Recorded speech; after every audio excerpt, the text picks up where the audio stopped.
Have the kids been playing soccer with this Yeah. room? Probably. Were they all done now? Yeah. Oh, good. For that. Nasty, hey? Water polo today. What's that? Put it in water polo today. Right, right. There's been a few places in town, eh? Yes.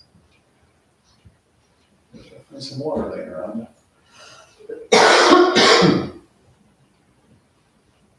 Okay, our entire parking lot at work is being impacted by water.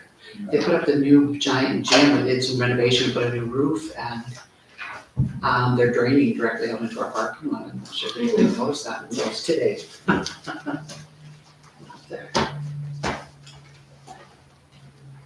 They might have to correct that. Yeah, they're gonna have to find a new place to send it to.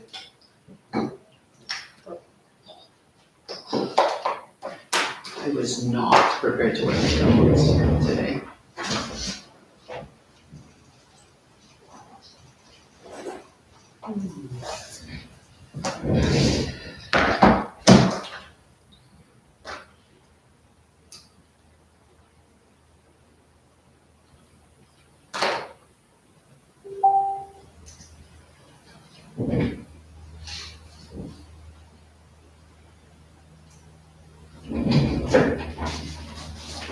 It's weird today.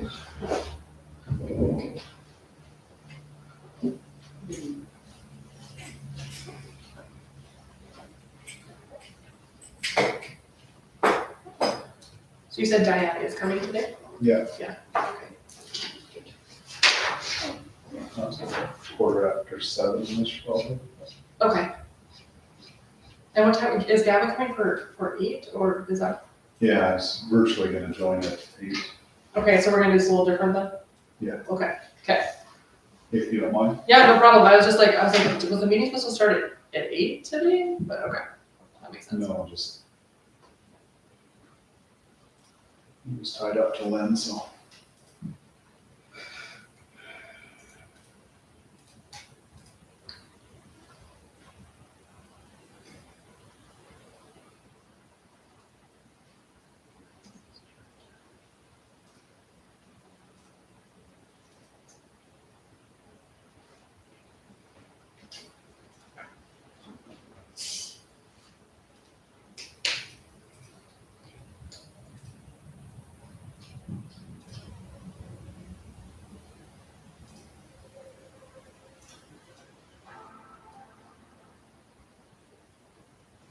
As soon as my computer starts, I'll call the meeting to order.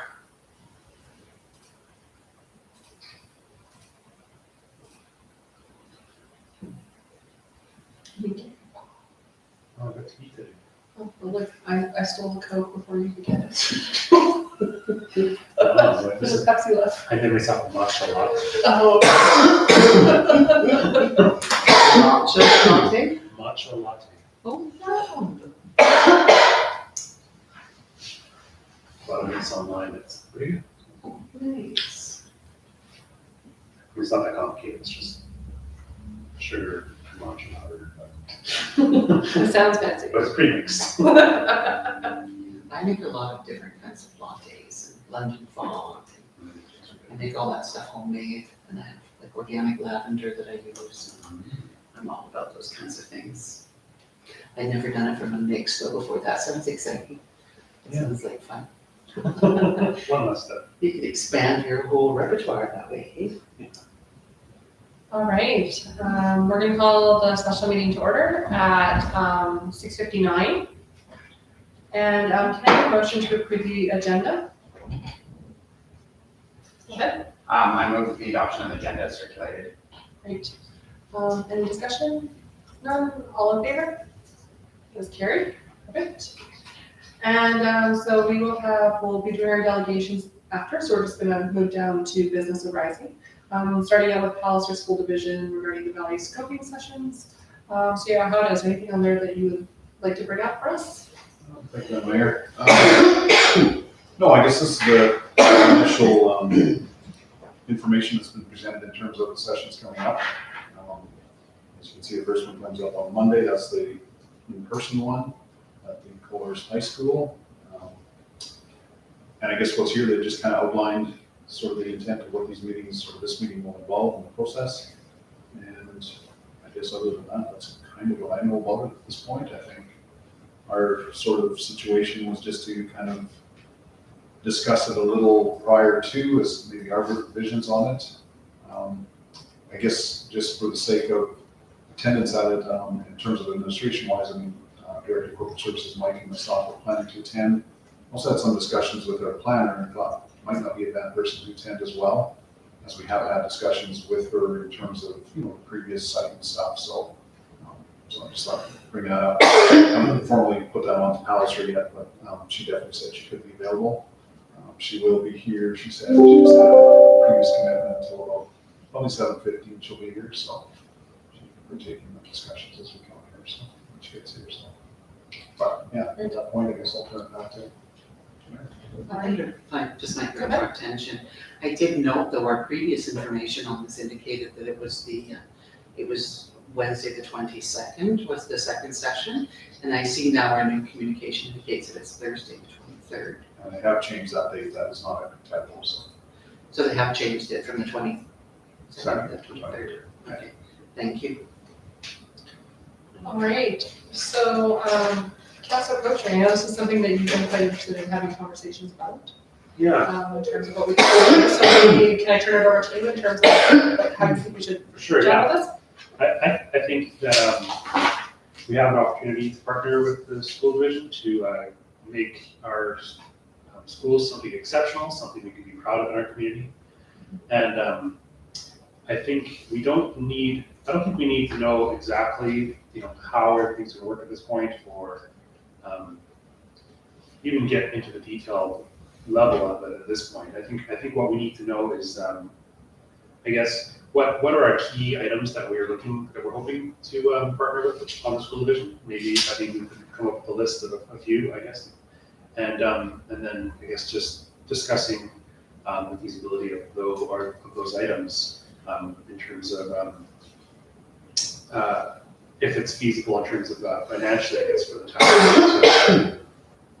If there's a financial component as well, right? So then I guess once we kind of have a vision of kind of the things that we want, then I think those members of council who are attending the vision sessions can kind of bring that forward and say this is what the residents of Colhurst are looking for out of the school partnership that we could potentially have, right? So.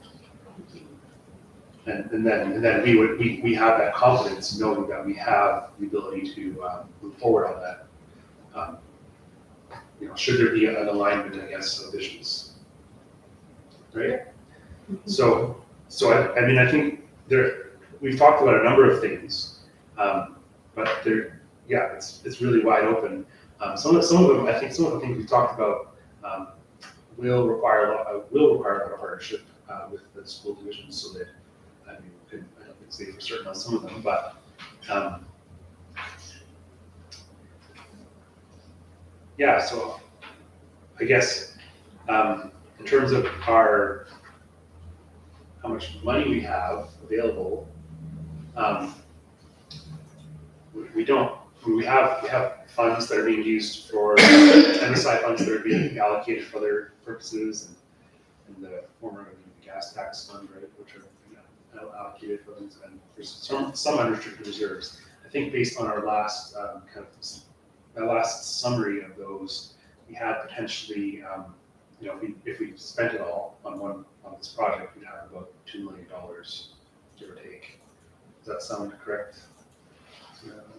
Yeah, depending on which sources you use, but there definitely is some unused MSI. There is some reserves for general reserves, and there is some, I'm not sure if offsite levies, because it is infrastructure enhancement, I guess depending on what it is, might possibly qualify. Plus, you know, there's obviously new funds, new MSIs, new LGFFs, those kind of things coming online too. So my thoughts are that, we could, I think we could target something in, say, the $1 to $2 million range potentially, and in terms of costs, and, I don't think that would be a stretch for the town, given that we won't have to expend that money for a few years. And depending on the projects, we might be able to find grants, or fundraise, or use other funding sources, I think, depending on what the project is.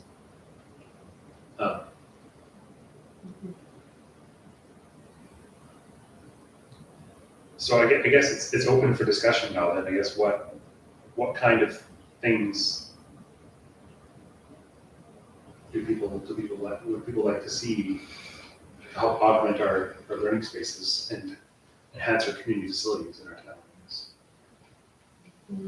So if you're okay, I'll kind of start. I was at a conference in Calgary last week and I sent a couple photos to the council. And it was held in the East Village. And I don't know if anyone's had a chance to go there, but it's a really cool area of the city where they've really like taken, it wasn't great, I think it was like a lot of like kind of bare land or like just not a lot of stuff. And they've built it into something that's really, really cool. It was actually a slum. Okay, that's what it was. And it had contaminated land, also contaminated land. And so they've taken this though, and they've changed it into something that's really, really neat. And one of the buildings that the conference was at was called Platform. And basically what it is it's an innovation space.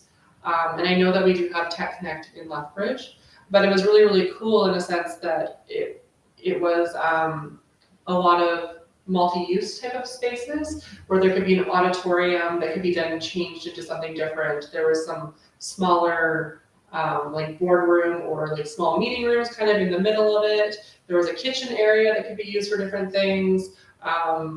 There was table, like it was very multifunctional in terms of what the space could actually hold.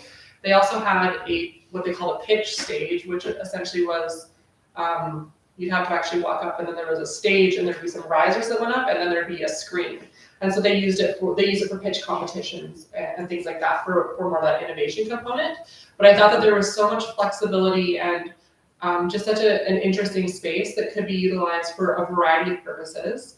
And then we started thinking more about the school and not really knowing, I guess, what their strategy is, but thinking about this as even like a potential innovation or tech type of zone that could look into our business strategy that we're looking at here and economic development. And so I thought that could be something that could be considered, because at the very least, even if you don't go down that tech route, you could look at it in terms of the type of community space I think that a lot of people are saying that we really lack within the community. So I just thought that was really, really cool. Yeah.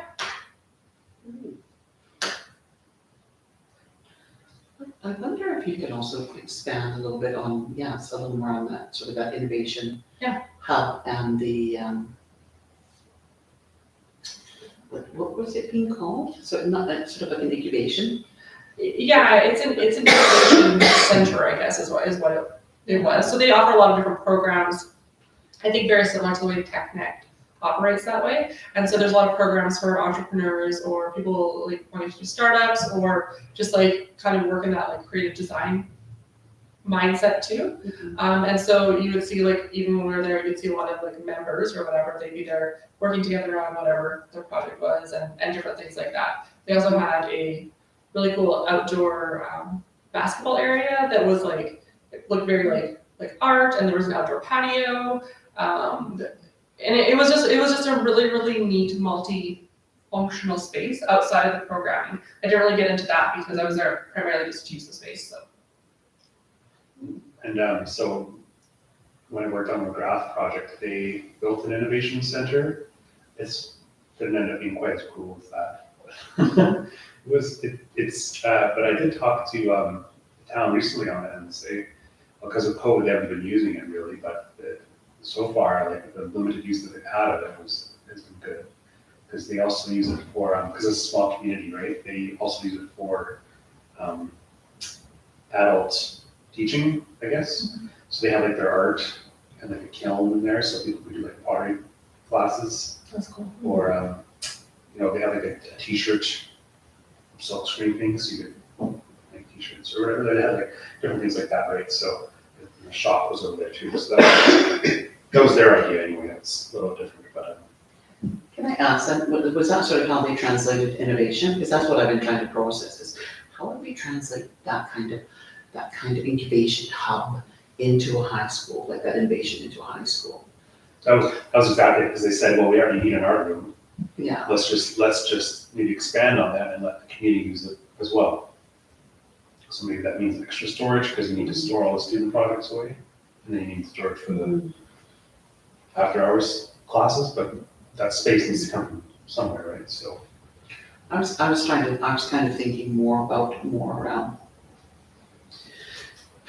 sort of educational growth in some way when we're looking at innovation, like partnering with the college possibly, because I was looking at some of that stuff. I don't remember who was posting about the college stuff, but some way, and challenging students to sort of create, maybe create small business or something like that, right?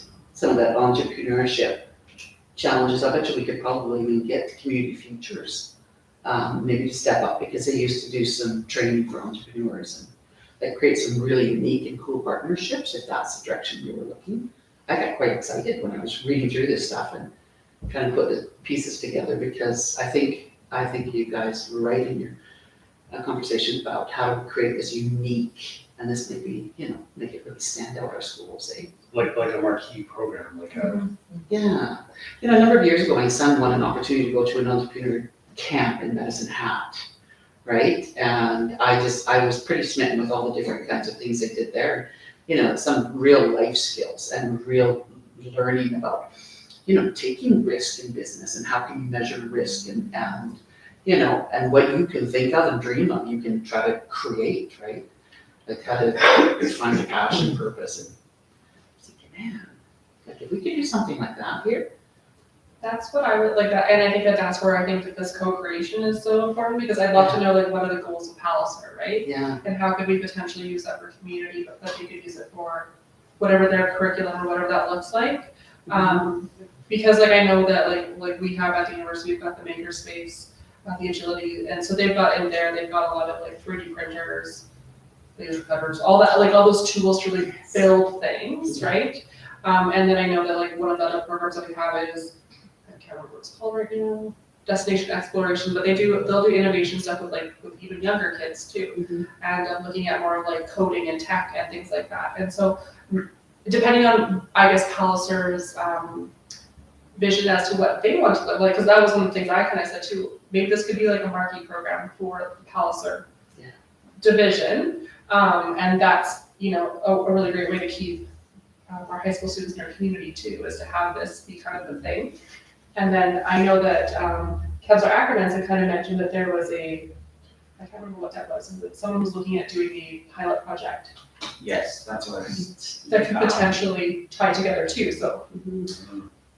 that was I can't remember the acronym for it. DD It was like the Excellence in Manufacturing Consortium of Canada. So they're a group of different manufacturers across, like a peer network group for manufacturing companies. They kind of connect the dots. But when I was at EDA, they were talking about possibly looking to do a pilot project at a school out in Western Canada. So I don't know exactly what that would entail, but I think it would be something to do with kind of dealing with like the manufacturing or innovation industry. And then maybe it's kind of getting some equipment and focusing something there. I'm not 100% certain on that. But I thought that could be a potential if we're looking at bringing businesses to Colhurst, and maybe that's an area that we want to expand more into. That could be a nice fit. I don't know. So that's just how I started thinking about this. Because I guess for myself, after hearing Robin speak about the library, I'm not as sold on the shared library concept at this point. I'm more so on like this type of flexible space that could hopefully be used to do something really, really interesting. Councilor Torrance? I completely agree with you, and I think that the points brought up about the multi-use flexible space and the variety of uses, I think those are things that would be really important for our community. I think that's something that we've heard from our residents as well. I love that you mentioned innovation and the partnerships with the college and university, because I think that's another thing that we're hearing is that, that we're not being able to retain our students. And If we can look at it with a partnership with Palliser, like you mentioned, to make it sustainable. I know that in other areas, they're looking at really creative programs like farm ed programs and things like that, and it kind of has the same kind of flair to me. And I think that's really, really exciting and kind of innovative on its own to be looking at schooling in kind of a different way and kind of that community learning too. So I think that this would be a great direction. Yeah, so I think, going in there, if we're all of the same mind, we don't have to have a clear cut ABC that we're going to do. But having that idea that we're looking at sort of that innovation center that we're looking at, almost like creating an incubation hub for our students, to grow in their technology and their skill sets. And then sort of grow it and expand it. I love the idea of being able to create that multi-use space, but I also get excited when you talk about like 3D printers and imagine if we can bring those kinds of things into our school. A lot of those things are becoming more standard for the CTS programs anyway, so. Yeah. So getting a modernized or placed high school, likely those things would happen. And anyway, I would say, I guess, right? Do you think that Palliser would bring those kinds of things in place? Well, the school that we're doing for them in Coaldale now has a digital fabrication room. So, Nice. So what we can do to expand that and partner on it. But they might be already, like, if they're doing that in Coaldale, maybe they're considering doing something like that here. well, I think that just Right. becomes part of shop. Yeah, Yeah, okay. Because CNC machines, they use them like a cabinet expressions to cut all the cabinetry, right? It's just part Mhm. of building things down, right? Mhm. So it's just shop class is what it is. Councilor Atkins. thank you. I'm on board with what you guys are saying. I think an innovation space or kind of an incubator would be great for the community. I think it would be good to set up kids for success not only in school, but to give them some skills and possibly some interests for career paths down the road. Yes. I think that's huge, right? Just to help them. Because I mean, when we think about a lot of the courses that we took in high school, at least when I went, there was things that were interesting, but it didn't really give you those skills to kind of stand out or really define those interests that might draw you to this industry or that industry. And I think with the way that things are going with tech in the world, that having something where, people are getting too exposed to it when they're younger is more beneficial, so that they'll be ready for it later. So I think. And think of the benefits, think of the advantages to Palliser. More students, once we pique that curiosity and start on the path, are going to be seeking additional education once they leave, right? And so it'll really increase that number. I think it's really a great plan. I think it's just gonna win-win.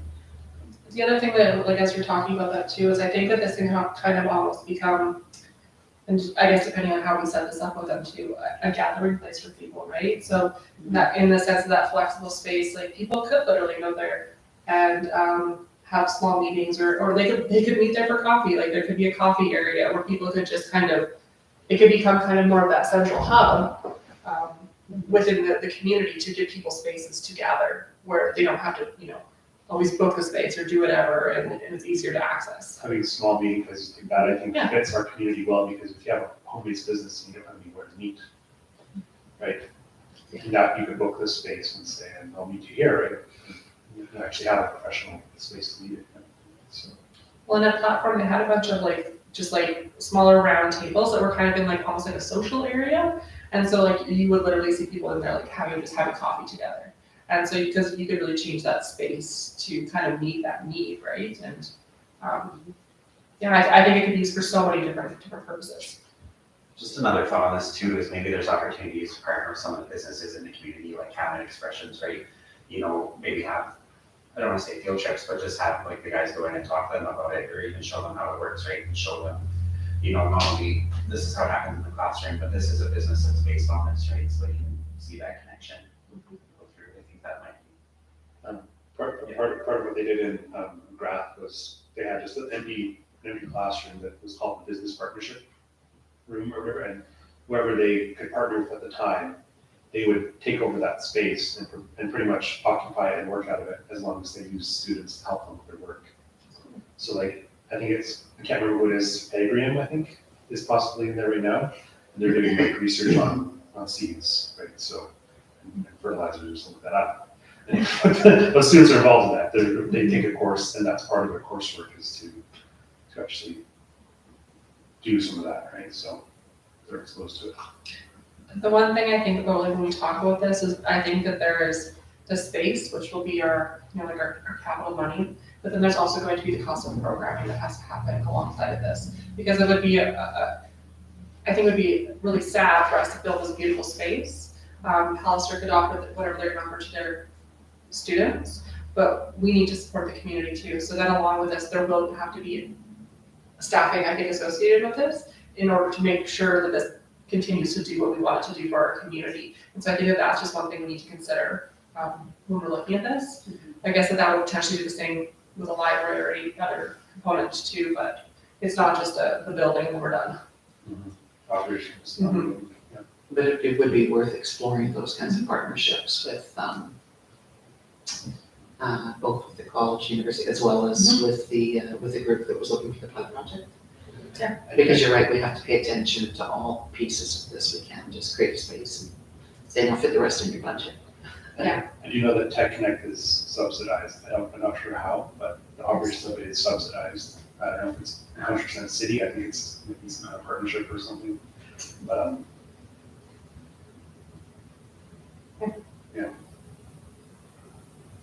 I think this is a great idea.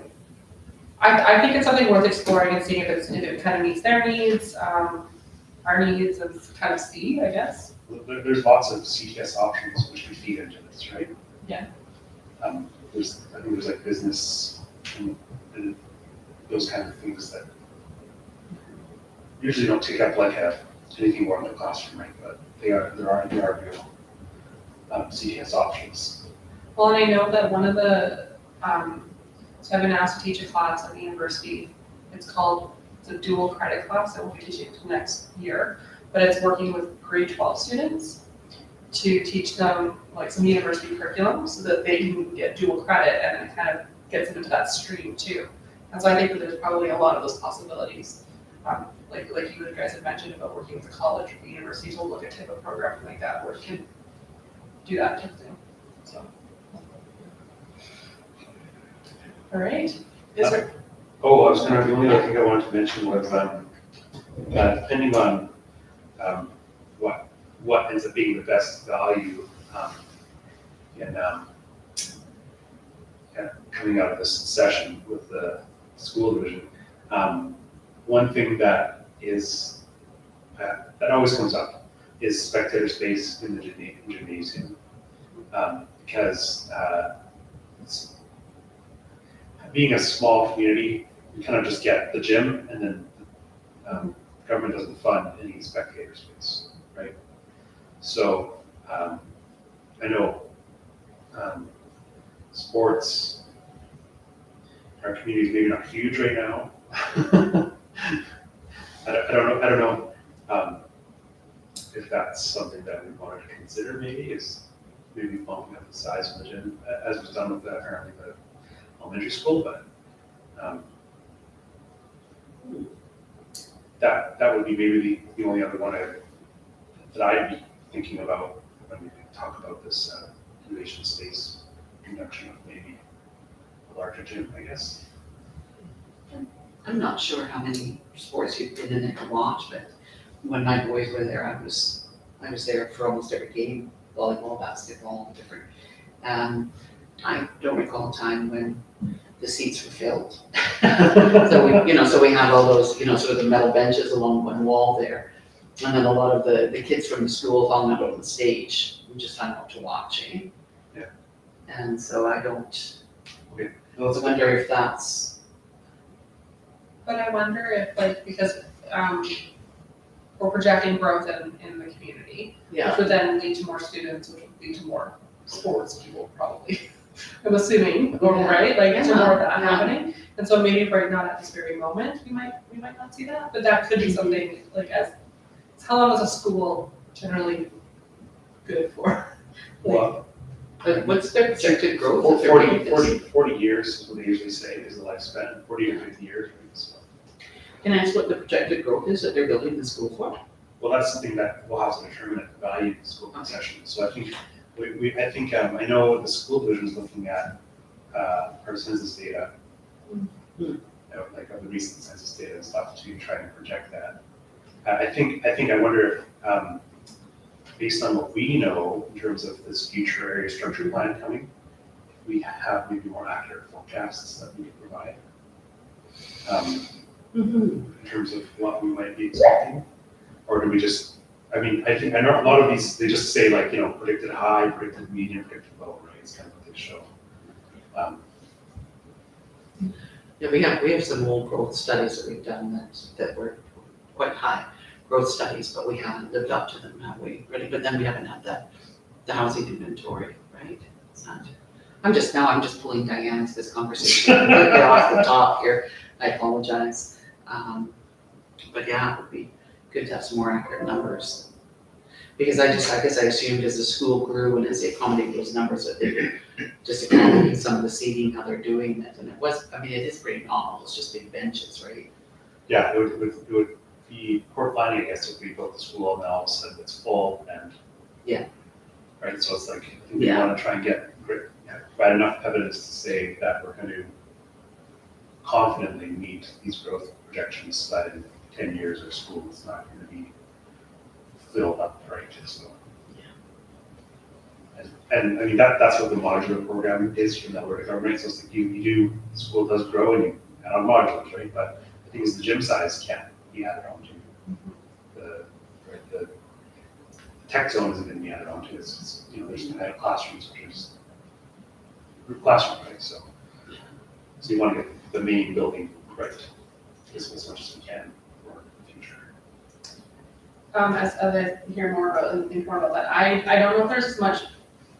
I think seats are great.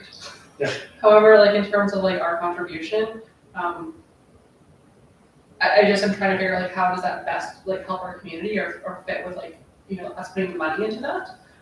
If I were to choose, I would choose the other because I think that there's more range of options with that. That's just a thought, but. No, I think so. I think we have enough. I think because I guess what it comes down to is do we have space to accommodate a large town hall, right? Something like this. And if our community center is fine for that, then what's the gap, right? There's not really. Like I could see that being more of a school thing, right? Like Yeah. to offer for more of their programming, less about how we would use it outside of that, I suppose. Yeah. That's kind of That's good. No, I'm glad we talked about it otherwise. So yeah, what a, Thank you, Madam Mayor. I guess the other thing that I mentioned before, and certainly Diane can help me with this, in our previous discussions, obviously, depending on what you do add to it or what features you want, does require a bigger footprint of land too. And again, as we've said, I haven't officially heard from anybody 100% that where we had proposed behind the elementary school was the ideal site. And it, you know, which obviously we are required to provide some land for a school, but if we're looking in the new subdivision coming up, well, obviously we don't own that as opposed to this we do own. And I know initial discussions we had, I think they were looking for about 8 acres, I believe. And then in more recent discussions, it jumped from 12 to 15 to pushing almost 20. So I mean, that's quite a big ask if you're pushing 20. And again, I guess parking to, you know, track and field to, you know, whatever, that type of stuff all plays into that picture. But just something to keep in mind. May not be part of the scoping session that we're doing, but in terms of town providing space for that, it does bear some thinking on, I guess. that's great point, thank you. And just to add to that, maybe like I think part of the value of scoping session is to figure out if they need to build a new school, I guess, or do they just add on to the existing high school, right? So the new site that's in our agenda package is just conceptual because who knows, right? If maybe that doesn't make the most sense in terms of value to our community. So maybe it does, right? So it's something I think that would be good to have administration there to give us information on. Councilor Florence. Sorry, how many acres is the current proposed site now? It is 8 acres? I'm not even sure what they proposed really initially. Like I said, I think they looked at about 8, I think. You recall, or was it somewhere in that range? The original one was a 20-acre ask, and then I think it went down to a 12-acre ask. And their current location, you're saying where they're at now, currently is 8? I think the current elementary school is 4 to 6, What is 6 for the elementary? Yeah. and it's about 8 to 10 at the high school. 8 to 10, so that's what 8 to 10 looks like. Yeah. And it's not like that huge space really, that they're not. No, and I guess if you think about a 20-acre piece, if you take the southeast quarter section and divide it into 4s, and then take one of the quarters and divide it into a half, that's 20 acres. So it's a large, large task. So just a question on that then, like, from my understanding, towns are required to provide land for schools. That's right, like, that's part of our job. And so with that, then, if that's something that, like, we have to do, like, oftentimes to other communities, like, kind of say, like, this is where it's designated, this is where you're getting it, do they have, I guess, if they have opportunity to say yes or no? Defer to Diana. Okay. Tell me more than I have personally, so. Okay, the first question was towns are required. Yeah. So what happens at the time of subdivision? Every subdivision is required to provide 10% of land for municipal or school reserve. So it's a maximum of 10. So again, most municipalities will take it as municipal reserve. Or if there's cash in lieu, so either you take the land or you take the cash, and so that cash then goes into the municipal reserve fund, which then would fund the purchase of land if you needed to do that for schools, etc. So the question that happened when we said, well, if you want 20 acres of land, well, on a quarter section of land, 10% of a quarter section is 16 acres, which means the max that you'd get out of a quarter section is 16 acres, which means if they're asking for 20, they're asking for a over dedication of 4 acres. So he said, well, that to me is it's even beyond what would be required to be provided. Second question is, yes, it usually say if we were doing an area structure plan and we were planning for, so I'm thinking about Cottonwood and Coaldale, where they had their school site. That was all, they knew there was gonna be a school site when we circulated area structure plans and we're doing conversations with them. Then we'd say, yes, they want a school site. That was worked into the area structure plan that was created for them. And as such, then they have to then determine when they're doing that, how much needed to be added for park space throughout. And so you've got to kind of understand, and yes, sometimes you have to, as a municipality, purchase some extra land or make some deals in the area structure plan as to how you are going to, perhaps take a storm pond as municipal reserve versus a public utility lot. And so again, you do a little of that horse trading at the time of an area structure plan. So yes, this is pretty crucial that if for some reason sort of the central location that's been kind of tossed around that's owned by the town, is it going to be acceptable if they want something else? Then that needs to be incorporated into the area structure plan that's coming forward. Okay, thank you. Just to add to that too, I know, if we wanted to get a school sooner rather than later, we better to have a site that was serviced and ready and owned. That's the point, right? So to have that area structure plan not even be in place and the land not even be subdivided, Yeah. so it does not even run, it would push us down in terms of priority in the government size. Okay, So. good to know, thank you. So do we have a piece of land that we would be able to have ready to go, to have utilities run to within a reasonable time? Obviously, the existing elementary school area that the town owns would be, So that location, we can run services to it quite quickly. the sewer line's already going right through the middle of it. Yeah. And obviously the water and stuff's all around it, so. And what about, and I'm just throwing this out there, if it's not accepted and we were looking at possibly some location where our new wetland would be, what might that look like? In the southwest corner. Where our new stormwater is going in? agreeable green space out there. And it's just to be devil's advocate for a moment, because I know that conversation popped up before. And how much land do we have there? 12 acres would take a pretty big chunk of that. You're probably taking most of it. Yeah. It would. But if we have that space, would we require 12 acres because they would have a lot of green space around there? Those trails, I wonder if that would be negotiable.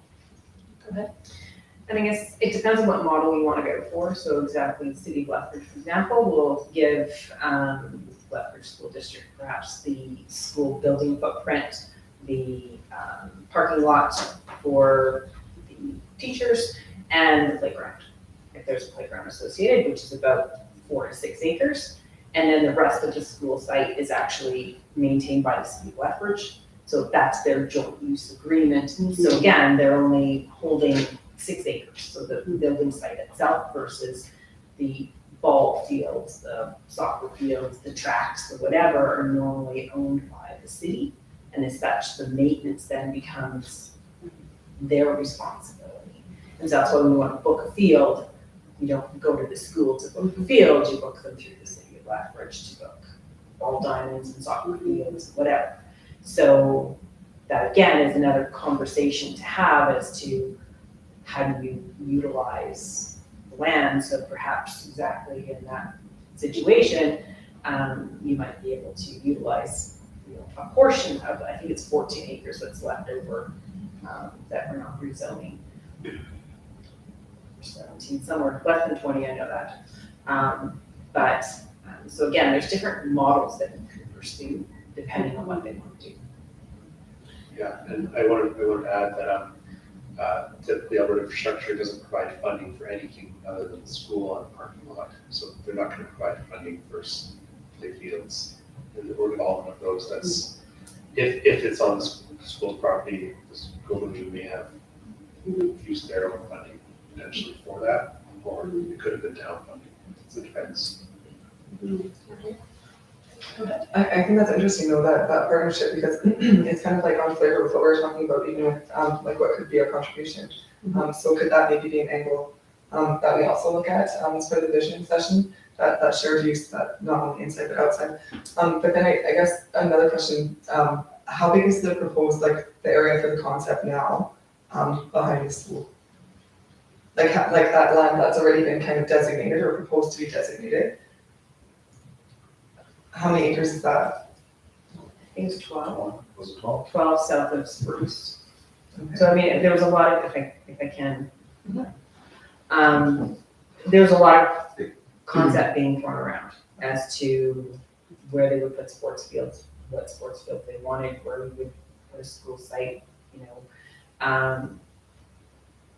where we needed road connections, whether or not we were connecting Spruce, whether or not we were connecting Fourth to Miners. So there was a whole bunch of conversation going around. So I don't think there's any sort of hard and fast thought at this time as to what they would do. So I think that your visioning is going to kind of start sussing some of that out as to what they're looking for, what land we might have available.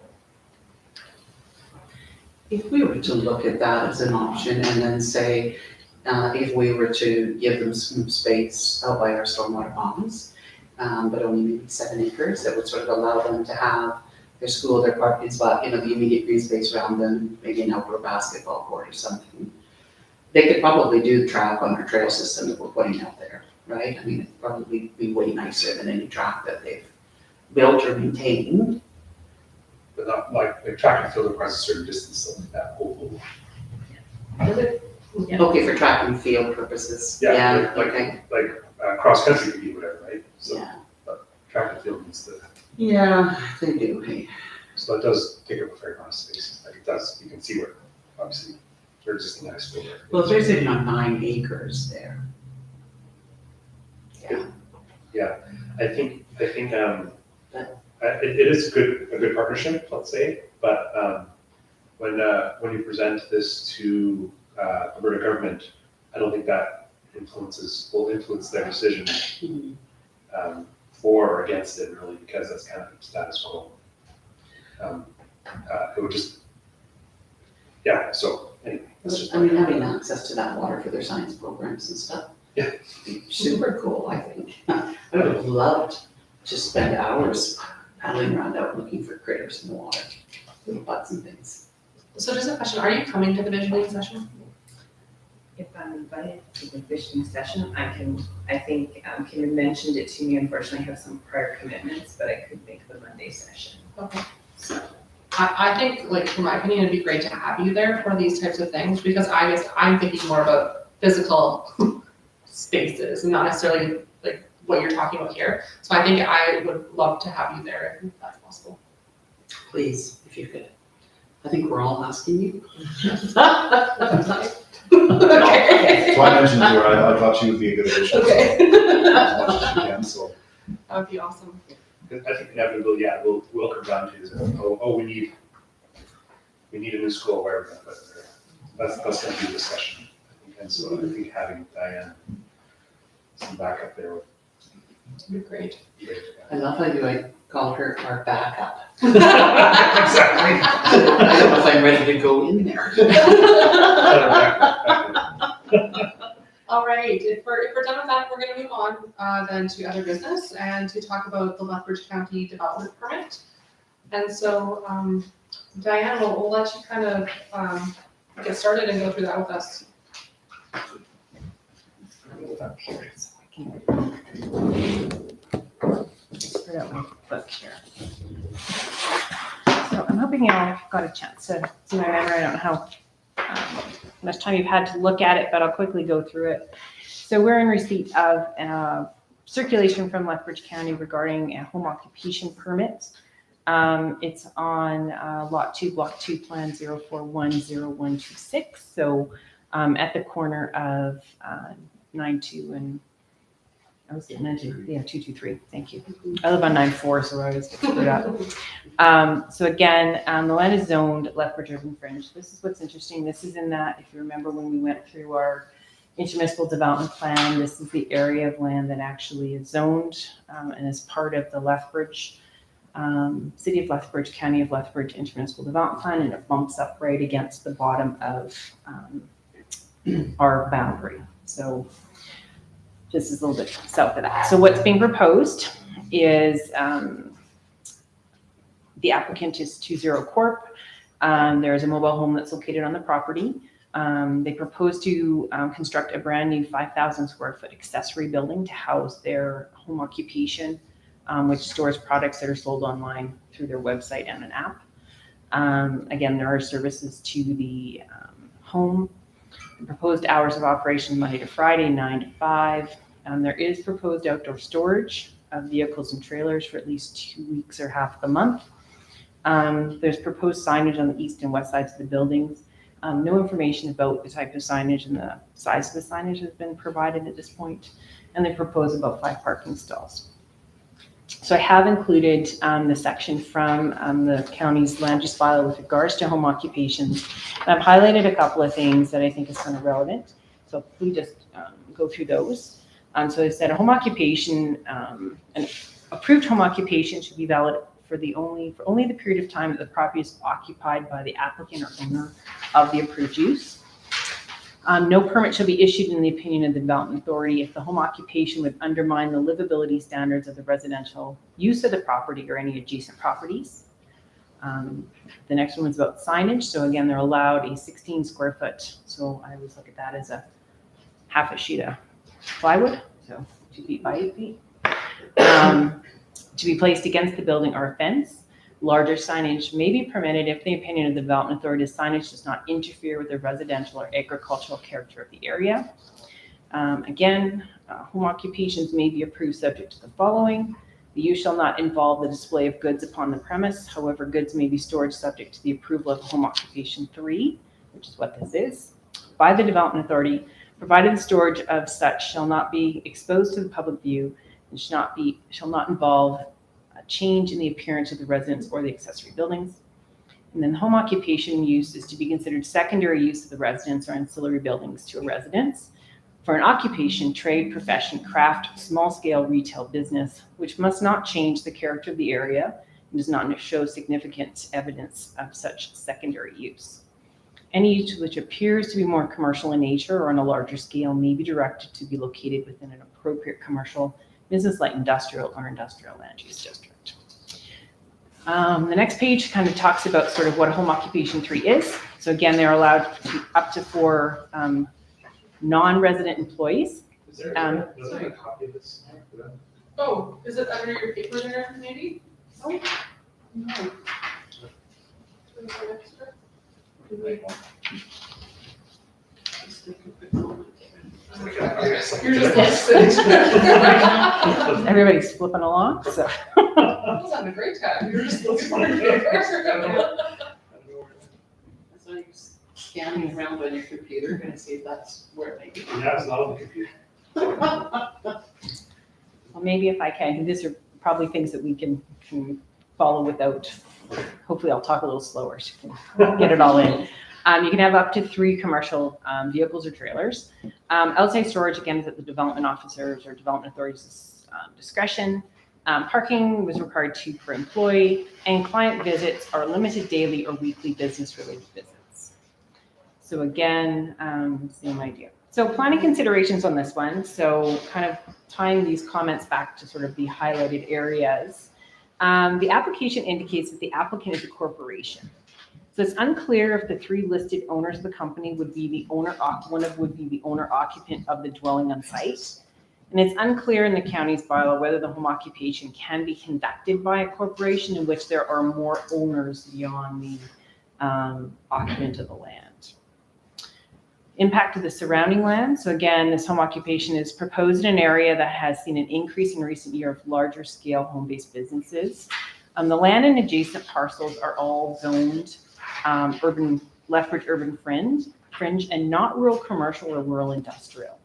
So again, the proliferation of these large scale businesses at this location actually is contrary to the collaborative efforts to identify and plan for commercial nodes north of Colehurst along KIP, which both include the Highway 3 node with our KIP Colehurst area structure plan, as well as our node along Highway 25 and KIP.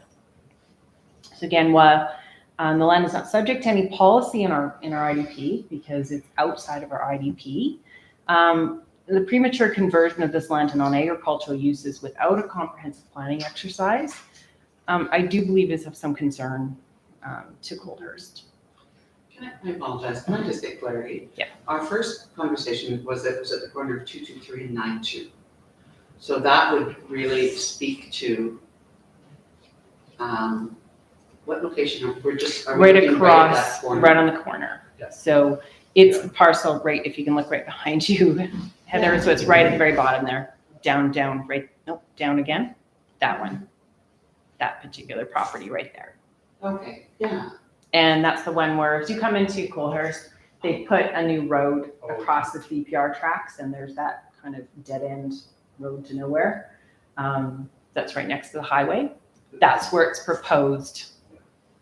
So and south that's of why that. it's not part of our IDP, because that's the fringe with Lethbridge. Yeah, so what happens is when municipalities have to do these, and we have obviously very close municipalities here, so if everybody, the county and the city have had a long-standing IDP, and so they've kind of kept the same area, and as we have grown, we've kind of bumped into their IDP area. And so ours, we keep saying we'd like to do a tri-plan, which I think tends to be, until we get everybody on board, it would be the idea of kind of what they've done in Medicine Hat, with what Medicine Hat, Redcliffe, and Cypress County. Because they say, well, this is an area of a lot of activity. How do we want to plan for it in the future? But so far we haven't got everybody in the room to agree to have that conversation. So at this point, what prevails is the city's IDP. And again, because within our IDP, we said if something comes in, we also get circulated, even though we don't have any policy directly related to that, because we kind of focus more north. So we don't really have a standing agreement where they have to honor our request, because it's not within our IDP. Correct, but it location, still it's on the has, border. yeah, there isn't specific policy saying, you know, development on these lands should be directed to something else, as we've got everywhere else. We just have it as that bright blue that says, hey, this is an area of interest. It's of interface with the city, the county, and the town of Coalhurst. And as such, there could be things in here that are impacting. Thank you. Yeah, thank you. I'd forgotten why that wasn't part of our IEP because that's right where our road is. And that's right, so thank you for that. And so next section, which is the signage. And again, this always kind of speaks to what kind of a development it is. So again, there hasn't been any information provided on the signage. I have reached out to the county and did not receive information on that. But again, I guess the question is if it becomes more commercial in nature, so again, digital or illuminated, there may be an interpretation that the proposed business of the size and scale that actually may not fit the interpretation of what a home occupation is. So again, that leads into my fourth point, which again, size and scale can lead to the conclusion that business appears to be the primary use of the parcel with its new 5,000 square foot shop, with the manufactured home only being 1,200 square feet as a secondary kind of use to it. And while the use is an online auction, which is not contemplated in the home occupation section, as mentioned, which I read earlier, which was section 5C, implies that a home-based business is a trade, profession, craft, small-scale retail business. So again, as a home occupation is considered small-scale or an incubator to grow the business so that it can relocate to an existing established business park, it's kind of counterintuitive to take it from, where it appears that this business is scaling up, which is what you want it to do. It seems odd that it would then be considered sort of backwards to a home occupation. So again, it's currently located in a business park in Lethbridge, and so it would be that relocation of that. Fifth thing is the outdoor storage. So again, some concern over the outdoor storage, which would be that 2 weeks out of the month. Outdoor storage, is when it's associated with a home occupation is traditionally pretty limited. And again, there's been no information in the application that would indicate how many vehicles are being stored there at any given time.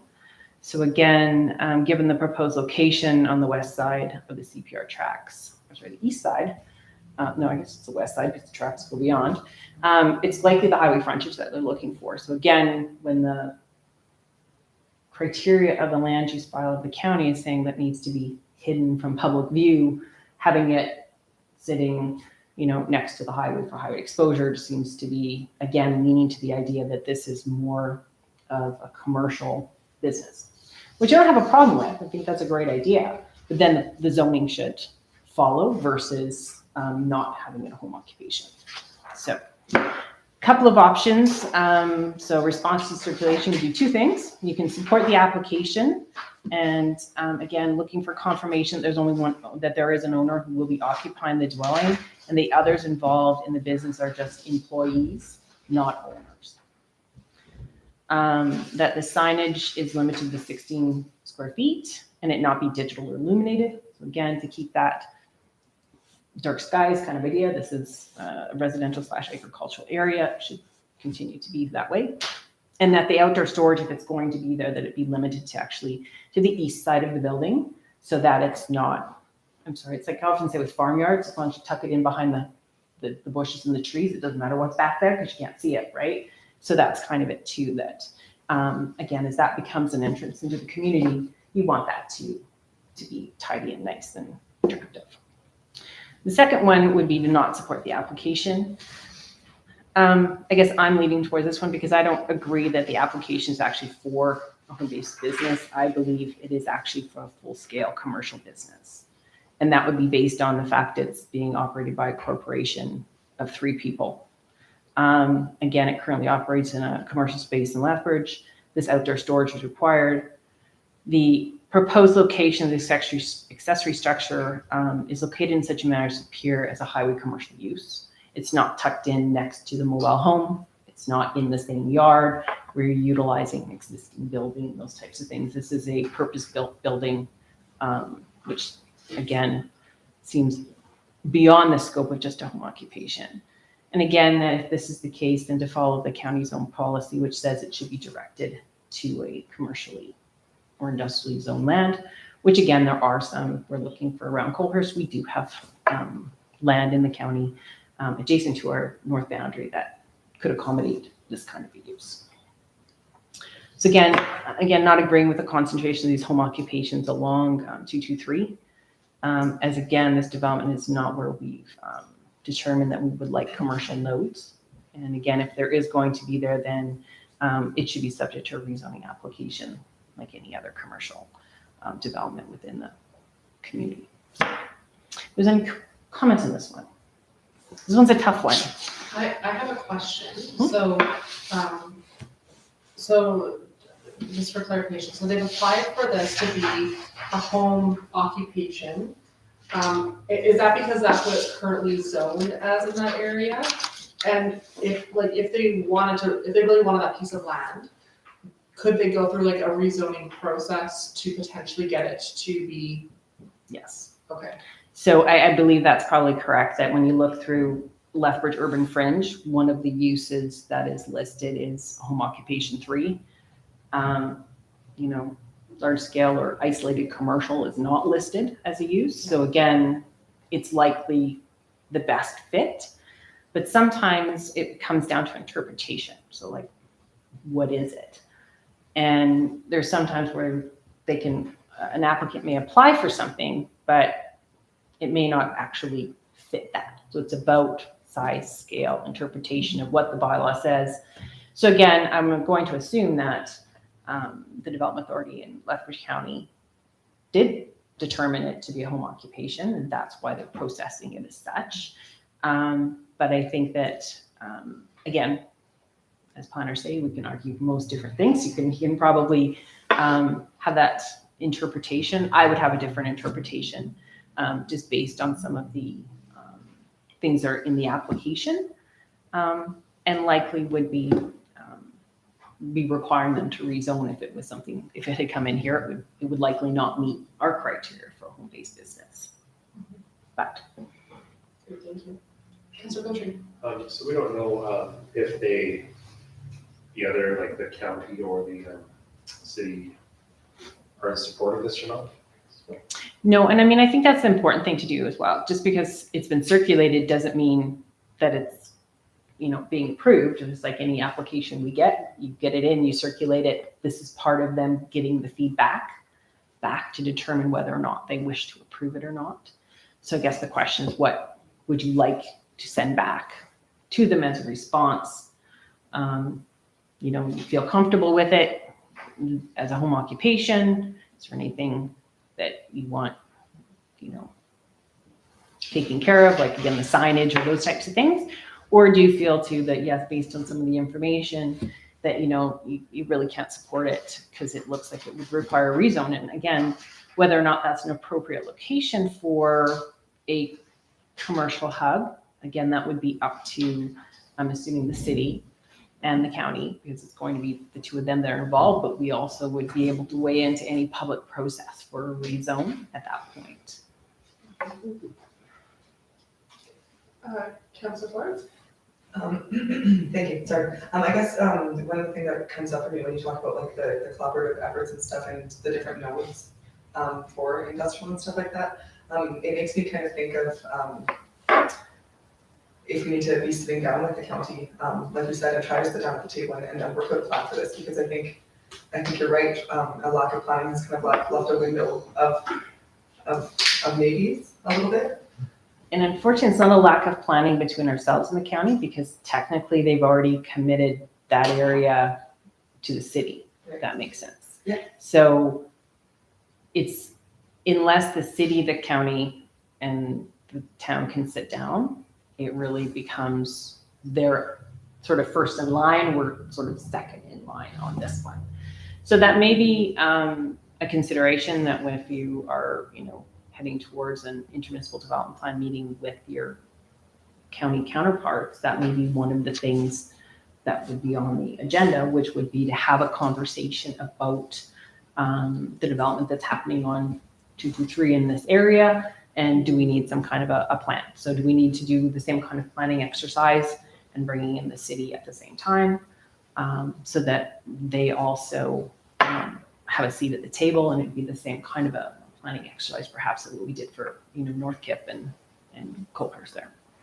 Councilor Barnes? Yeah, sure, thank you. And sorry, I didn't mean on planning, because of us, I believe that we're excellent planners because we have you here. I just meant, your comment about the not having policy in IDP and that should definitely be an area that we should address. I think, just in conversations with, at the Community Futures Board, actually, there's another fellow from the county that sits there and he's expressed the same thing, that, it would be nice to get together and have that committee, and I think, Deputy Mayor Caldwell has mentioned that as well. I guess, I'm curious about the zoning, and with the zoning, and I'm glad you asked that question, because, I guess it's similar to, recent situations where we provide comments, and, it's kind of beyond our control, right? We just kind of provide those comments, and then they make the determination from those comments. It's certainly an interesting situation. But I agree, I think that this might be the one that opens up the door for us. We provide those comments, but this might be the one that opens up the door for us to try to initiate that conversation between us and the county and the city. Because we had that conversation in the past, but we've just kind of, because of the complexity, I think everybody just pulled back and said, we'll do that later. Right? Councilor Poetry? I don't know, sorry. Okay, so, looking at this piece of land, between a railroad track and a highway, like, it's not, it's just the, right? So I do like, possibly using that as commercial, but I think it probably should be zoned. I agree with that. I look at this whole corridor that we've created now with our new back road, and it does seem very attractive to businesses now in the county. So I think we do need to address it sooner rather than later, because I've heard anecdotally from others that they're looking at land out there too, because they maybe want to start a business or something, right? So I think it is something that needs to be addressed sooner rather than later. Does using this, if they rezone it and put this on there, does that infringe on anybody else's potential use of that land? I mean, it's not being subdivided, but does that like, I guess if we did want to switch to residential in the future, if we, whatever, down 50 years down the line, is that going to cause a problem in the future? I think what you have to do is have a consideration, because we don't normally switch from commercial to residential. So again, once you create that node and you talk, by the time the town gets down there in 35 years, that'll be well established. And so then now you have to work around that. So that's one thing. The other thing that's interesting on this one is that there is this may not get approved. Alberta Transportation has control and jurisdiction over roadside development permit within 300 meters. So that pretty much wipes out a good portion of that. So if our transportation says, no, we don't want anything that close to our highway, then they may not be able to put it there. The second thing to think about is that they likely do not have a commercial crossing agreement with CP Rail. They have an agricultural crossing agreement. So that would be the same as those that are crossing, say, to their agricultural parcels along 51st, where they can cross, but all of a sudden, if you put a business over there and you want 25 people going across the uncontrolled CP trail, they're going to say no. So there's a couple of outstanding items with this. So there needs to be a lot more planning. So number one, do we want a full-blown crossing there? And what is that crossing going to look like? And is it going to open up other pieces of land? My guess is that land is actually quite isolated and somewhat sterilized for development because of its inability to take access off the highway and inability to cross the CP tracks. So again, depending on, and we're not privy because it's not our application, right? So if it was our application, we might have, they're gathering from the city, they're gathering from CP, they're gathering from Alberta Transportation, they're gathering from us. The neighbors get to know, they all everyone gets to weigh in, then the development officer in Lethbridge County looks through it all and renders a decision based on what's there. But we don't know all those other responses. So again, it's from our perspective, I look and say that there may be some impact regarding the fact that this appears to be is it a home-based business, number one? I think the size and scale of it, this isn't, I don't know, this isn't a hairdresser. This isn't a, an accountant. This is not even a landscaper who's, living there and has got their 4 lawnmowers in the shed or whatever. Like, this is something completely different in size and scale to what's going on and what you would normally use. And I would suggest that this was being, thought of on, one of the larger pieces of ag land or transitional land within our community. I'm not sure that we would consider it accessory to somebody's house. It sounds like a full-scale business. Thank you. I was kind of looking at the intermunicipal development plan earlier today, and I was looking at the Lethbridge intermunicipal development plan too. There was a note in there that the city of Lethbridge had, it says it's very close to both Coaldale and Coalhurst. And then it says a fringe area for the city would overlap with the town of Coalhurst. After discussions, the county and city intermunicipal development plan boundary has been amended to exclude the Coalhurst fringe, and it says a separate plan will be negotiated for this area in the future, and that's from the Lethbridge intermunicipal development plan. So it sounds like they're wanting to have that conversation sometime, but I think when we look at the grand scheme of things, I really see the back way as kind of like the entrance to town for a lot of people, and my personal thoughts are if you have something like this and then you're looking to maybe have, say, a small area where you might have a gas station or fast food or something kind of on the edge of town coming in and going or whatever, this would be a large chunk that we really have to work around. And I don't think that it would kind of fit with that future vision. I know it is in the fringe area, but at the same time, we should be having those conversations for the bigger picture to see kind of where everything lines up, what we want to see in that area. Because as the town expands, there's only so much room to go, right? And then there's a big kind of footprint in that area. Councilor Botry? The nice part about this parcel though is that it's kind of odd shaped and follows the rail line, I guess, between the irrigation and the rail line. And it could serve as a natural buffer for the train, so we don't have residential homes right next to a train, right? If they did want to rezone it, and we did end up taking it over in the future.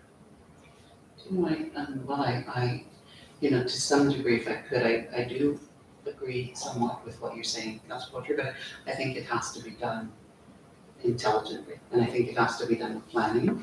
And so I think it would be smart for us to really argue that this is really not home occupation that they're proposing, and that we can't approve of it because of that. And then maybe that opens up the door for proper planning, because if we're looking for a commercial node there, then there has to be all kinds of things in place. And it would include changing our MOU about that roadway and just a number of different kinds of things that would have to happen. It shouldn't just start with, a commercial business that chooses to move out of the city onto a piece of land out here, right? And so, while maybe not closing the door on it completely, I think just this specific one, arguing that we don't see this as home-based business and we don't think it's a fit because of that.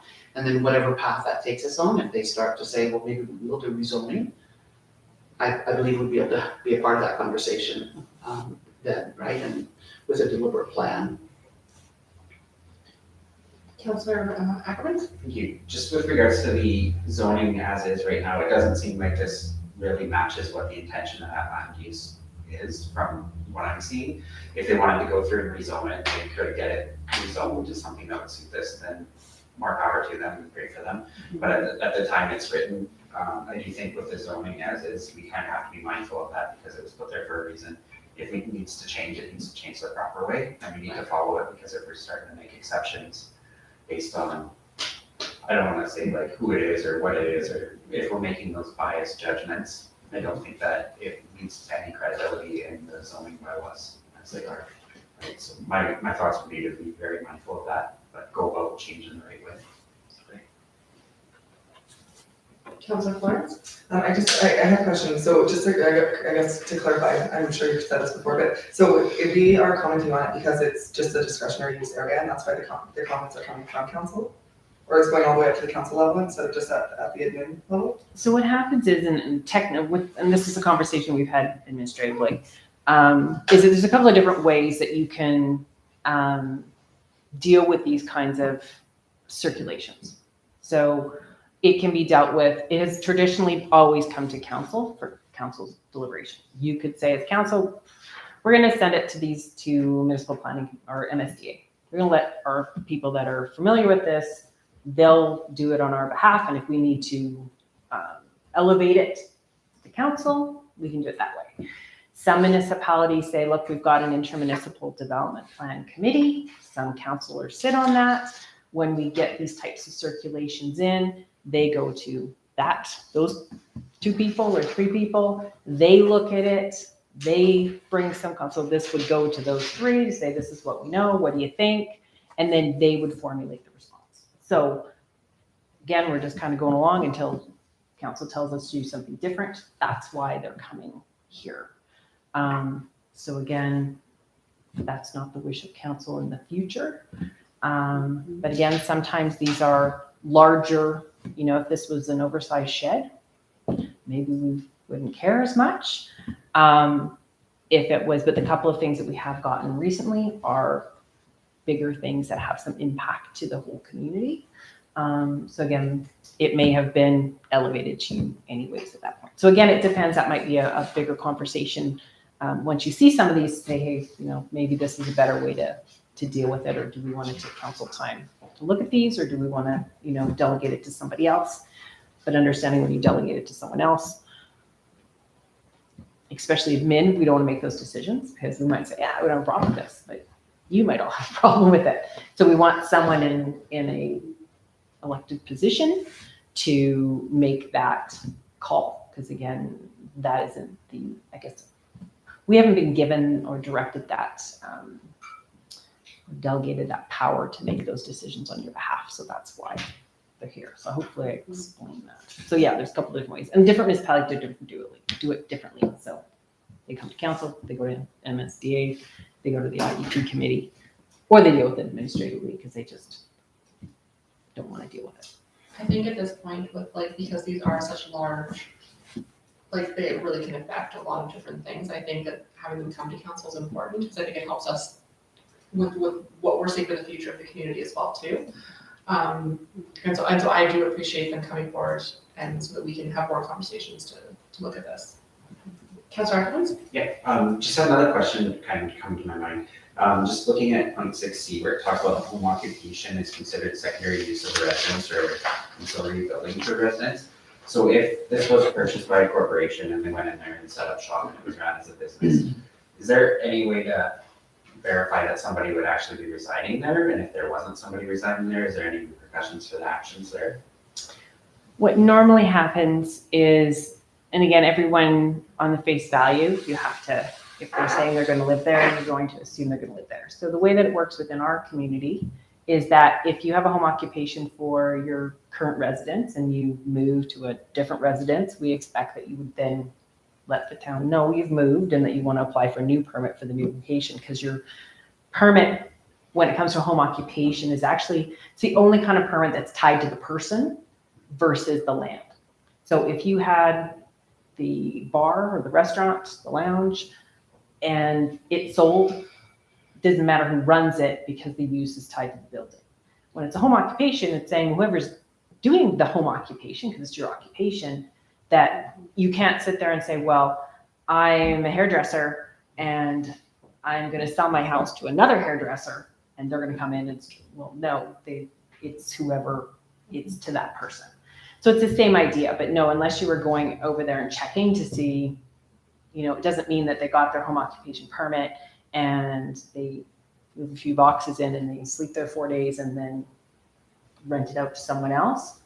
Unless someone tattles on them, I guess. No one is going to be checking that. It's just on if something comes up through, either a complaint or it comes to light. So yeah, it becomes one of those interesting ones. So that's why this is why it's different, that it's not an individual that's running this, it's this, and the way that it was placed, and maybe that's just the way that they've done their application, but it's definitely a corporation name, and then there's 3 people. And I'm going, well, I'm pretty sure that 3 people are not living together. Likely, maybe one of them is, but then the question is, a home occupation is that idea that it's something that you, as a person who is doing your own occupation, should be, and you can have 2 so I'm the lawnmower guy, and I've got 2 guys that cut lawns with me. Well, they live in their houses and they're my employees. I'm not certain, and it's unclear for me, based on the information presented, if 2 are employees. Seems odd, because then I would think that the person who is the owner occupant is going, you're not the guy who's got the lawnmower, isn't going to say, well, I'm Mike and Bill and Ted, who are my employees, are now listed. It just seems like, again, this is a well-established business that likely is not a home occupation. But based on what they're saying, unless you're going to call them a flat-based liar, but I don't know. But again, that information isn't there. But it appears that unless there was more information that could actually perhaps answer some of those questions, I'm not convinced that it would meet the definition of a home occupation based on the information that I've looked at. But again, obviously the county believes it is based on whatever information they have. So perhaps they would provide that information back to us, or again, take our concerns into play and say, no, we're certain that these people are okay and we've determined it's a home occupation. So. All right, is there any further questions? And if there is none, would somebody like to make a motion? We do have the proposed motion on the screen, or if someone would like to make a different motion. I'll make that motion that we do not support the application for the following reasons. Okay. Any further discussion on this before we vote? Can you go through those reasons, just? Yeah. Because I think they're different than the ones in the package, or are they? They're the same ones. The same is in the package. So I will make the motion. Did you want me to read the motion in its entirety? Sure. You might have to, there we go. The Council of Town of Goulburst hereby authorizes CAO Howda to submit a letter to the Lethbridge County indicating that the town has concerns with the development permit number 2022-00, is that 092? Yeah. The lights are just bouncing off that screen at an angle. Home occupation 3 at the location of plan 0410126 block 2, Lot 2, part of Southeast 16-9-22-W4, as presented in a May 12th, 2022 application. We do not support the application for the following reasons. And that is that we do not agree that the application is for a home occupation, but a full-scale commercial business due to A, the applicant is not a single person, but a corporation that lists 3 people involved in the business, 2 of whom will likely not reside on the property. The business currently operates in a commercial space in Lethbridge. Address is listed on the application form. Outdoor storage is required.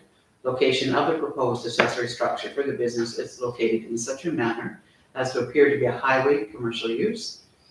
A business of this scale should be directed to locate on commercially zoned lands. As well, we do not agree with the concentration of home occupations occurring along Range Road 223, as this development is not in keeping with proposed commercial nodes along Kip Road at the intersections of Highway 3 and Highway 25. Land should be subject to a rezoning application to a land use district which could accommodate the commercial development. Okay, thank you for reading that. Yeah, you're welcome. Any discussion before we vote? I just want to say one thing about the area and having that commercial development, is that hopefully, as we go on, that we do come up with that plan and sit down with our partners and develop that plan as Dan suggested, and I hope we can do that soon. Okay, thank you. Further discussion? Are you ready to vote? All in favor? That is carried, thank you. Thank you very much for providing that information. I don't think there's anything else you need me for this evening. I don't think so. That's great. It's nice to see you again. Sia, Hodo, would you like to continue on with other business or go to our closed session? Probably see if we have our Okay, fellow on the line there. Yes. It wasn't raining when I came in, but I don't guarantee it's not raining on my way don't out. trust it. That's great. We'll probably see you Monday then. Sounds good. Yeah. So then, Bye-bye. Thanks. Gavin, are you there? I'm here. Okay. We'll just pass a motion to go into closed session here then. yes, would somebody like to make a motion to go to closed session? Ms. Florence? I'll move that the council close the meeting to the public for agenda item 3A, Gavin Mimi, MPE Engineering, for the main constructed wetland tender results as for section 16 of the Freedom of Information and Protection of Privacy Act at 8:20 p.m. Any discussion? All in favor? That is carried. Thank you. Do we have any information in our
When you pointed, there was a trace coming through the window. Oh, As the light strikes it, I just saw this little blur. okay. All right, so we'll just finish up, we just got a couple more items here. So, on to other business B, Peace Officer Melanie Merrick, regarding resignation. So CAO Hada, we'll turn that over to you. Thank you, Madam Mayor. So just wanted to bring to your attention that I have received a formal resignation letter regarding Peace Officer Merrick, and effective June 21st, she is done. So. So I guess what's the plans after that? Well, I guess that's a little bit of the reason why I wanted to bring it to your attention, so you maybe have some time to ponder or think, where do we go, moving forward? I mean, do we look at, obviously we are a peace officer authorized employer, so nothing changes there. So if we choose to hire another peace officer and move forward with that, that's fine. And then we have to get a peace officer that then has to be appointed via the Solicitor General's office. So we can look at that. We can cancel the program, I guess, go back to basic bylaw. We can look at other options of contracting with other, individuals if that's something that is even available out there or even cost effective. I'm not sure. And I guess, just where do we want the program to go as a result of obviously the vacancy that we have coming out shortly. Might I suggest with this one that we have more of a conversation during one of our committees as a whole to talk a little bit more about this and some of those things that you were even talking about, how has the program been with the peace officer versus the bylaw? Was it worth it to do that, or was just to kind of get some, I guess, information on that so that we can start looking at the program? Yeah, I guess the intent was, like I say, for tonight at least, just to make you aware that this is what has occurred. Maybe think on it yourselves as to, to where you may want to go with it. I think, quickly, in a sense, I think there is a need for peace officer services in our community, as well as bylaw. For what it's worth, I have talked with Barron's, who we do contract or did contract with as well. And obviously, basic bylaw is their more critical concern because of the nature of their municipality. But they've also indicated that, they would basically carry on with us if we were willing, just because the relationship we've had from garbage to bylaw to peace officer, has been good. They get along well with us and we've worked well, and they, they're small. What can you do in the sense of hiring? So that much has been indicated as well. So. Great, thank you. Any questions on this item? Yeah, I would appreciate the opportunity to have a good full discussion with committee of the whole, the merits of it. Great, thank you. If there's nothing further, we'll move on to the last item that we have here, is the toboggan hill. There's been a verbal offer to remove it. So CAO Hada will turn that over to you. Thank you, Madam Mayor.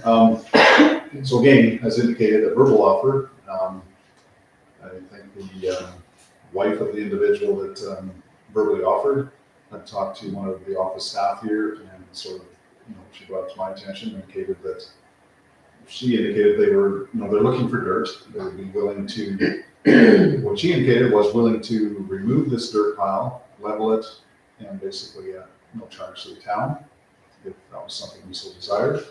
I'm talking with our director of operations in terms of, the site as is.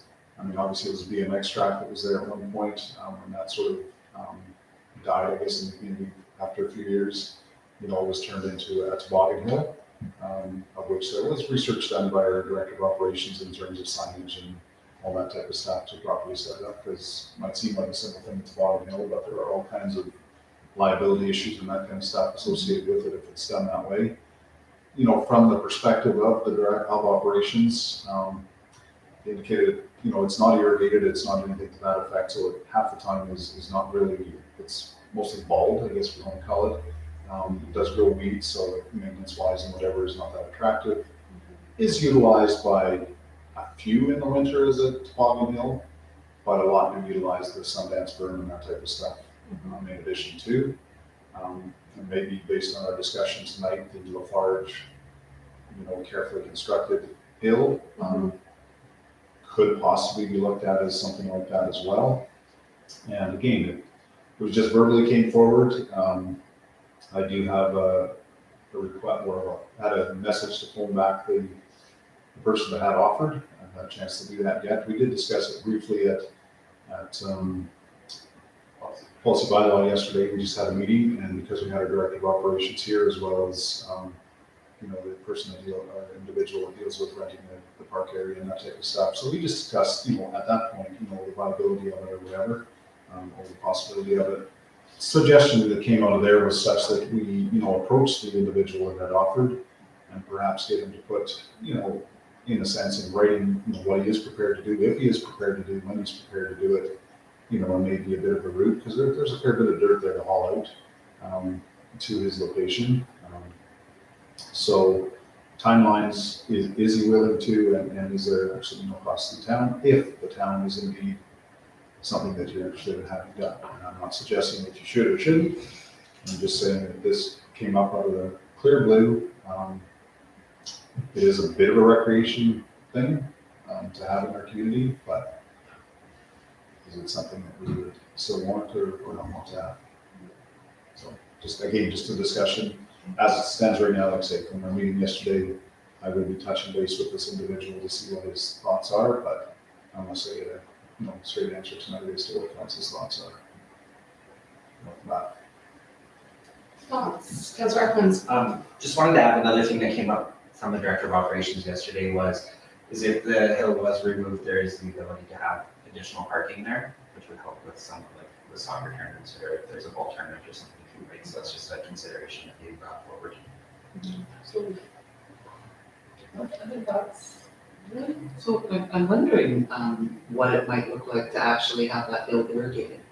It was always the intention to actually have it groomed, because you see these hills in other parks in the city, in Coaldale, and places around us. They have groomed hills in their park. That's typically what they do in some areas when they dig sort of stormwater ponds. They use the dirt to create these hills, and they are groomed. So I'm not sure how it is that they keep theirs groomed and we can't keep this one. So it might be with greater intention and look at what it costs to irrigate that. I do know that it is used. It is used as a toboggan hill in winter time.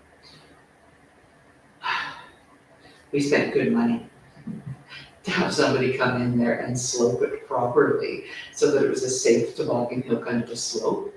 I would feel kind of sad to take that away because it never got set up properly to be attractive in the summertime. I would feel kind of sad to do that. And my dream was always that once we upgrade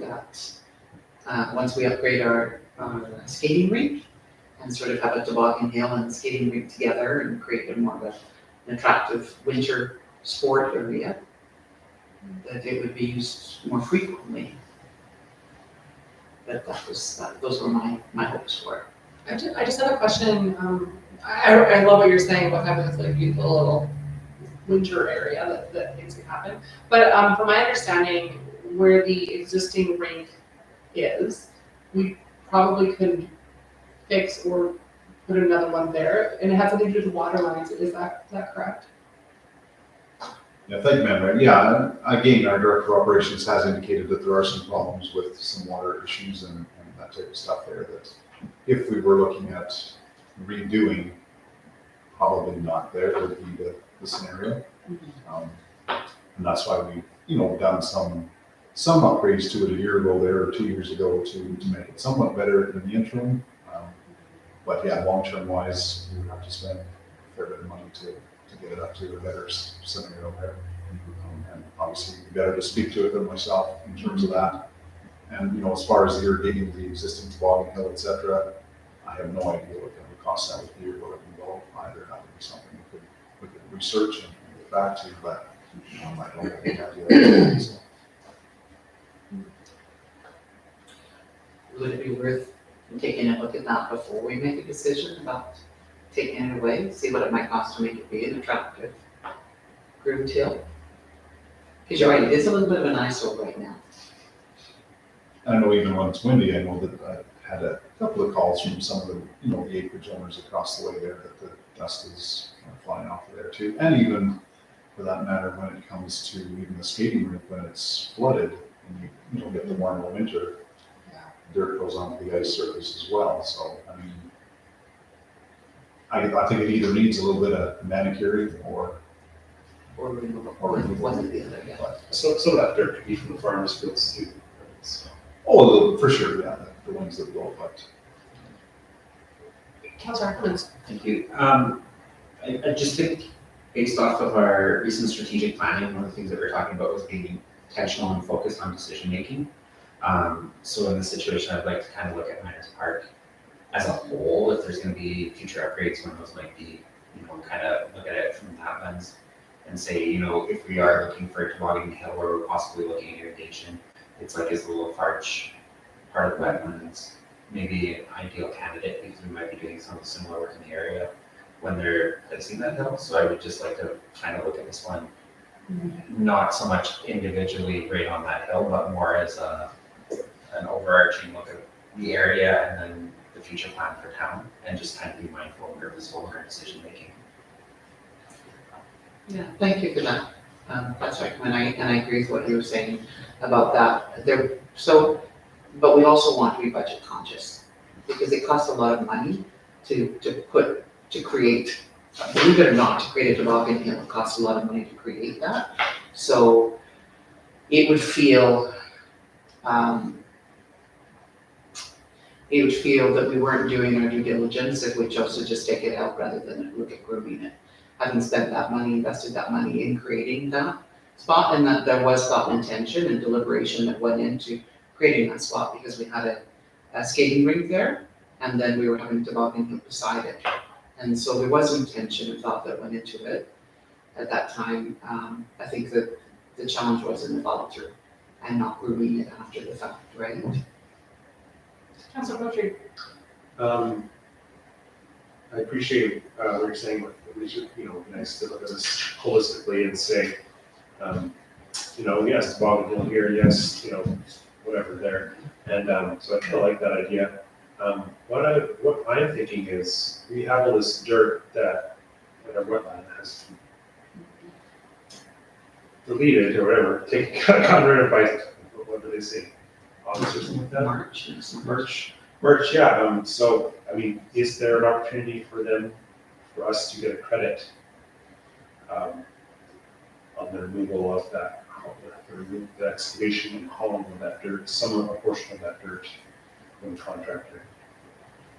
And just give them some of that dirt. Hey, well, obviously the dirt pile that's there for the wetland area there, we dealt with two contractors that, basically the contract was that they would remove and partially shape the focus of the wetland in exchange for stockpiling the dirt for projects that they were working on. So it's technically is their dirt, and they have, the period till March or whatever to remove it for projects that are there. And basically, we save money, as indicated, to this neighborhood of $500,000 or better by getting them to do it, as opposed to putting this in a contract for what we're doing right now. If we had to put that in the tender as well, we would be looking at, $1 million to $1.5 million on top of what's there today. So it was. Yes. So my thought on that is, they've already used most of that dirt from Coaldale already. Coaldale, they've done the foundation work there in that project. So, I mean, yeah, they're looking for other projects to use it on now, right? So, anything else they can save it on is saving them money. And maybe we don't get credit, but maybe these people get through it still.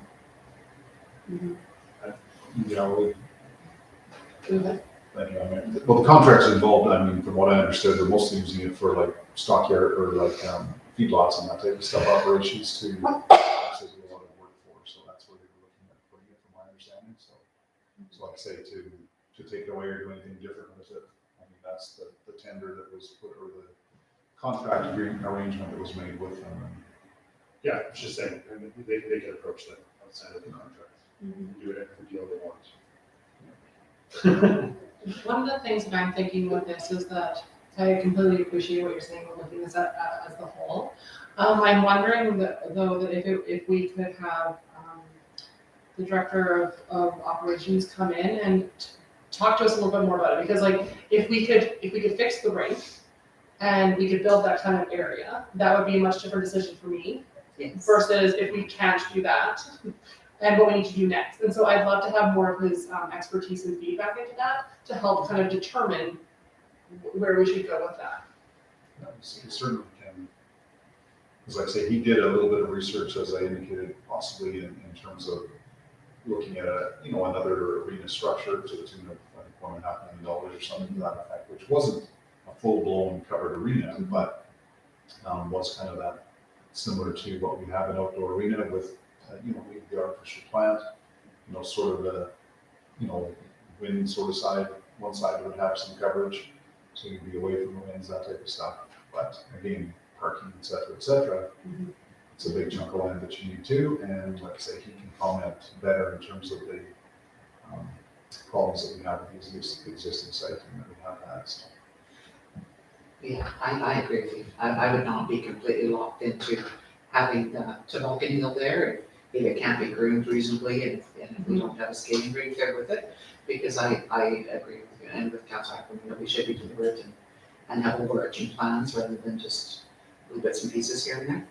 So yeah, it'd be nice to get his information from him. And that $1.5 million, when I've spoken to other communities that have outdoor rinks, they say that number is completely, they have no idea how we came up with that number. So I have a feeling that we might have been exploring some really beautiful, that we might not have to do the Cadillac of a skating rink, right? We could do it something that's just a little more small townish. Councilor Barnes.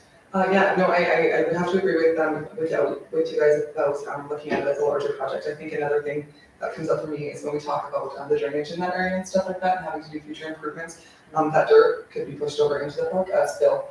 When it came up as at our bylaw meeting, we did talk about, with just kind of 6 to 1, half dozen to the other, but if it did happen, that would be, as CAO had mentioned, like a clearly defined process and a timeline for doing that, just to address concerns of like what times, and so we're not leaving half a pile of dirt there for the entire summer, and there's not trucks craning out around times to play and things like that. So I would have to agree that the decision is much different from creating any designated rec area and things like that to just simply removing the dirt and to look into some options like that. But certainly there's different ways to use that dirt.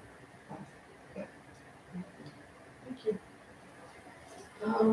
Do you think you have what you need from us at this point, or are you looking for more of a decision?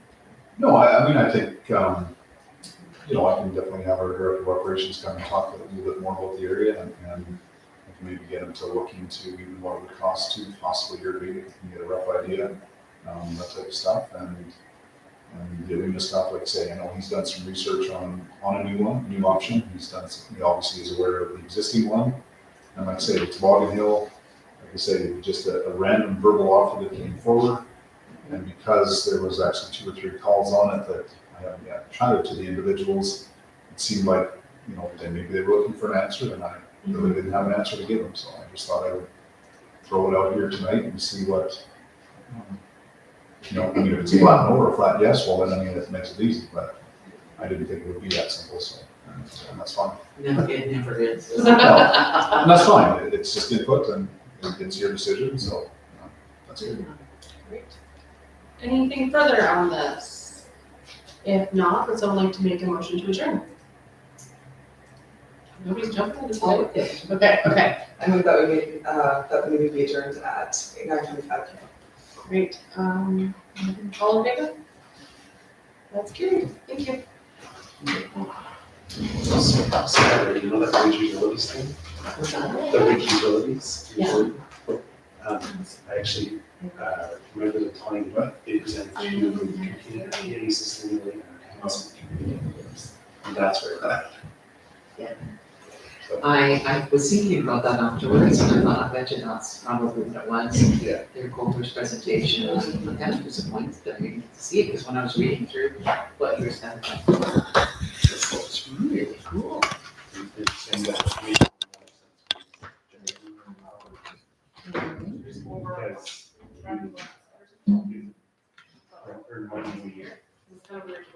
We're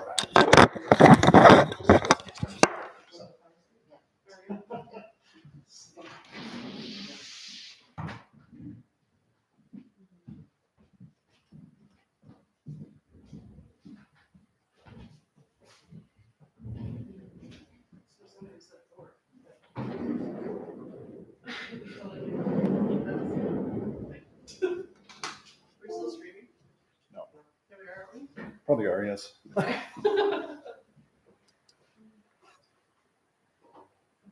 We're gonna sit and face this. Do you want me to move into your chair?